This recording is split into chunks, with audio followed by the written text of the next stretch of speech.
Hi, this is Carol. Um, Wanted to talk with you today. Well, first, let me catch you up. I had a endoscopy on Friday, and as you all may or may not know, I've had some issues with my stomach and couldn't figure out what's been going on, and they were able to figure it out. So I really feel hopeful about that because knowing what you have, at least then you can work on some treatment. And for me, um, I have to really get a clue on my diet and how to make things not have so much acid. You know, the acid balance in your stomach is so important, and I don't understand all of those things. So I'll seek experts for that. Um, However, I wanted to talk with you today about play fighting. Hey, Bill. Okay, so guys learn to play fight from the time they're little boys. Now, I'm not a guy, so I had to go to a guy and talk to a guy about this. But little boys just learn how to play fight. That's part of what they do. My friend was telling me there's a movie called Tag, and it's kind of like the little boy in the man that's still playing tag. And I think I've said this before. I believe we all have inner children in us, and I believe I'm always treating the child, whether the child shows up as an adult or the child shows up as a child, it's still like we have those pieces to us. We have the adult. I think we all have like a kid, a teenager, and an adult. And those are like what they call ego states in clinical terms. But back in the day, we used to call them the inner child. I don't care what you call it, but I do believe in that and I teach on that. And so, play fighting. Okay. So, self disclosure, I have been dating. And, I'm not going into any of that because it really doesn't matter. But I've come to realize that, like, that's how men connect sometimes. If you're a little boy, you're taught at some point to pull back and, recognize that you could harm a woman because you're stronger. And yet at some point, I believe the woman wants to stop. And I think she says stop. And I don't think she's listened to. Now, I think there's different levels for different people. I was thinking it was my trauma that was setting me off. And then I realized I started talking to people and realizing that I know a lot of people that have never been through trauma that still feel overpowered and scared out of their minds, and they're with the one that they love. And they're saying stop and nobody's listening. And this can impact a relationship because at some point there's resentment built up and then they're not talking about it and the woman doesn't feel she can say anything because she feels stupid if she brings it up. We're just playing. Because the guys, that's what they're taught. That's what you do. But women are not taught this in the same way. Maybe like my daughter, well, she grew up with boys, so she's taught a little bit more. But still, there's some point we want to stop. And we're saying stop, and you guys aren't listening. And you're still thinking it's a joke. And somebody like me, I'm 110 pounds soaking wet and, tiny. Now, you may not be able to tell that, but I'm a very small person. I'm 5'1.25", and don't take away my quarter because I need that quarter. That's, I don't have much. And so if I'm a tiny person, I think I'm going to feel it a little more, but I don't know because some women can fight back and sometimes it gets damn serious. And it came to my mind a few days ago, like understanding how a little boy is raised and how you guys are taught to be men and that you don't understand that at some point we're serious, that we're saying stop, and then we just get scared. And I know you guys feel bad. Like that's the last thing you want because that's your loved one.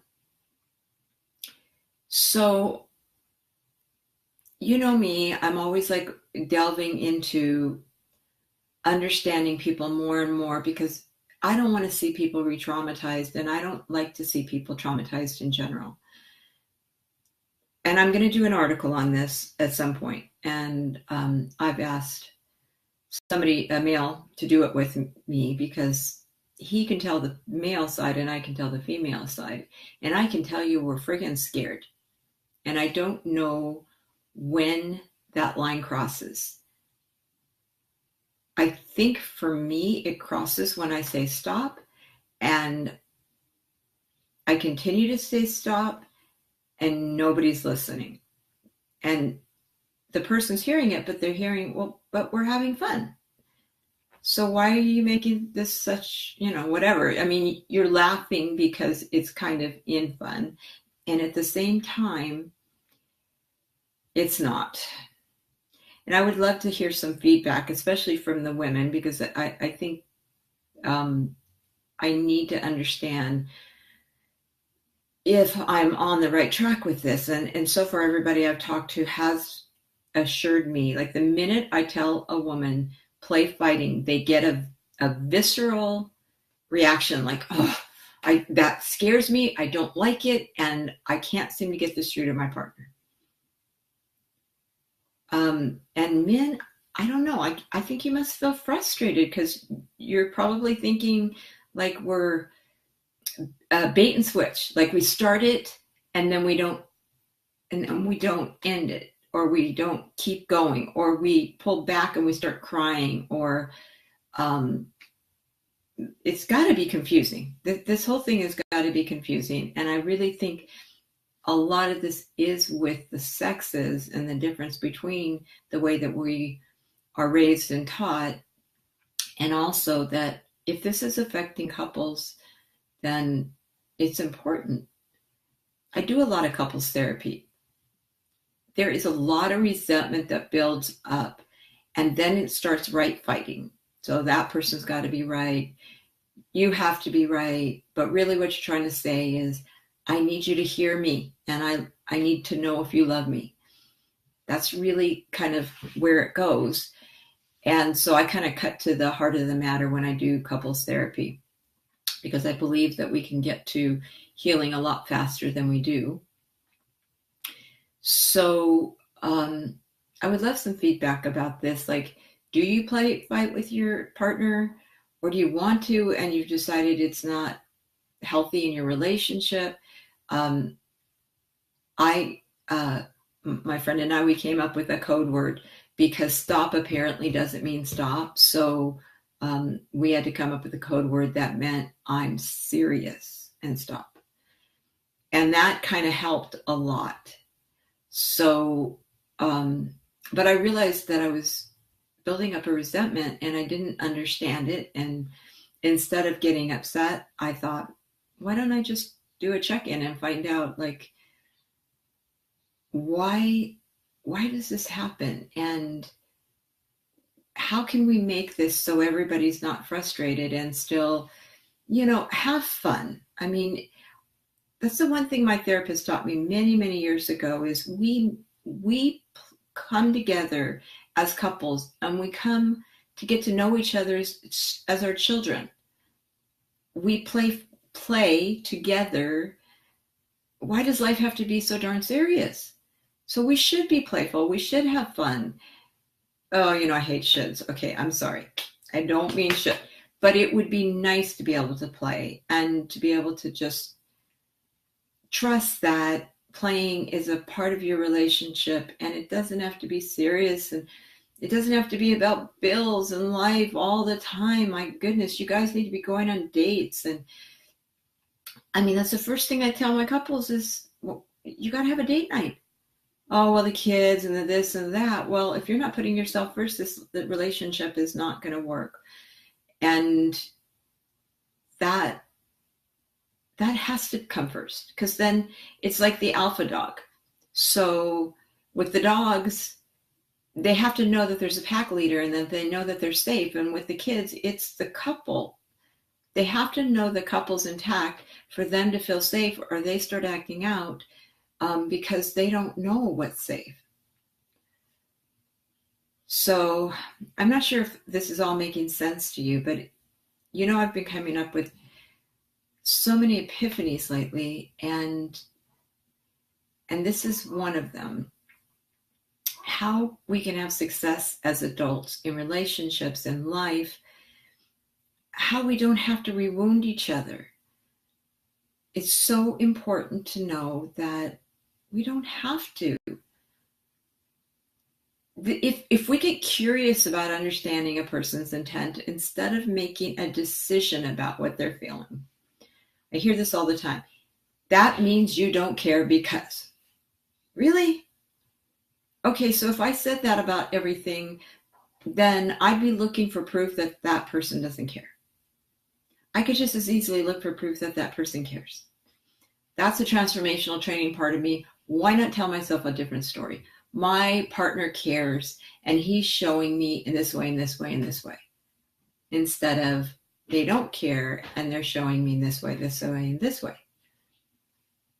Makes sense. So I want you to think about this and see if any of this rings true. If I can do it, you can do it. Okay, so how does this apply? I mean, I do this in relationships.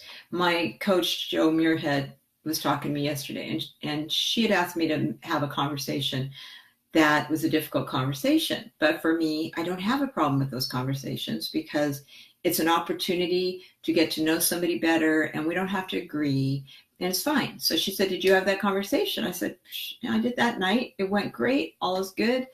And she said, I love the way that you do that. Well, I only do that because we call it a clearing or a check-in or, something like that within the transformational world.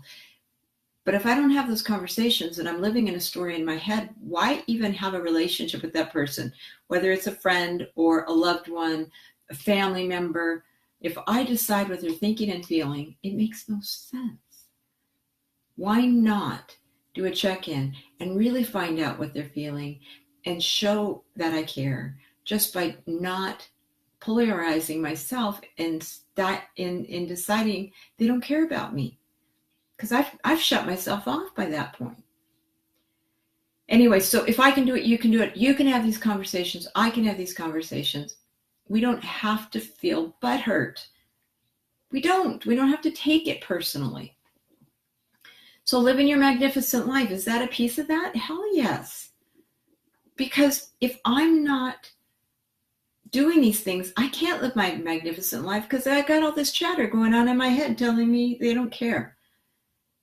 And instead I'm saying that they do care. Hey, Amanda. So I want us to work on these things in our lives and understand that people could be caring and we're not even seeing it because we're too busy telling ourselves another story. So live your magnificent life means going after it and not living in a story in your head that may or may not be true. And let me just tell you, I thought the books would be out last week, but I guess they're coming up soon. We are working on some technical difficulties that are going to be dealt with. I have an appointment tomorrow to work on some of that, and I'm trying to free myself up so I can have the ability to, hey Mary, oh my gosh, I was just thinking about you. So I'm trying to free myself up so I can help people understand some of these epiphanies I've been having. And my practice, once it gets up and running in the new offices, is going to be huge. I really want to have a psychiatrist that can Skype in or Zoom in or whatever that is once a month, or, hey, Mary, maybe you have a psychiatrist that can do this. Yes, I already talked to our friend and he can't. But I want somebody that can just Skype in once a month and we can refer in-house. I also have a couple of clinical psychologists. I have practicum students. I have interns. I'm negotiating out more space because I already need more space. And then I'm going to get a general manager in there that's running the show. And I already know who that is. Mary, you know him too. And we'll have to talk. And then I'm going to be free to fly the world. And I'm being offered like a lot of opportunities to do what I want to do, which is make the biggest amount of difference in the most amount of people. And that means I need to get to therapists. I need to help them to understand what I'm getting so that I can scale myself throughout the world. In other words, if I can teach them these epiphanies, then I can make a difference. Ooh, you do? Okay, Mary, we got to talk. How can we do this? I mean, really, I would like to talk to you like when I get off here. So I'm excited, and like I said, you have a chance at. Are you kidding me? Okay, I am so excited. See what these videos do? It's just amazing. So Mary, we need to talk, and we need to talk like yes, I will message you. So this is great. This is really great. I'm so excited. And you know, I'm always excited, and now I'm excited again. It's amazing how things can happen. So I'm going in today. I'm starting to see less people and make a lot more money. And I want you to know that these videos make a difference. I don't know why. I've asked you guys why you would want to watch my life. And all I get back, all the feedback is just simply that I'm real. Okay, I'm real. Okay, that's it. I'm a goofball, you know, but that's how my clients respond to me is I am real. And I don't take no bullshit from nobody. Oh, I guess I shouldn't have said that, but I really don't. I'm the alpha in that room, and I take charge. And as therapists, we need to do that. And we need not to stand back and let the clients take charge because that scares them. So that's about it. Have a great day. I plan on doing that. I make the decision to do that. I think it's a little cold out here. I'm not sure. I don't know what your weather's like. Have a wonderful day, and I will talk at you soon. And Mary, I'm going to message you right now.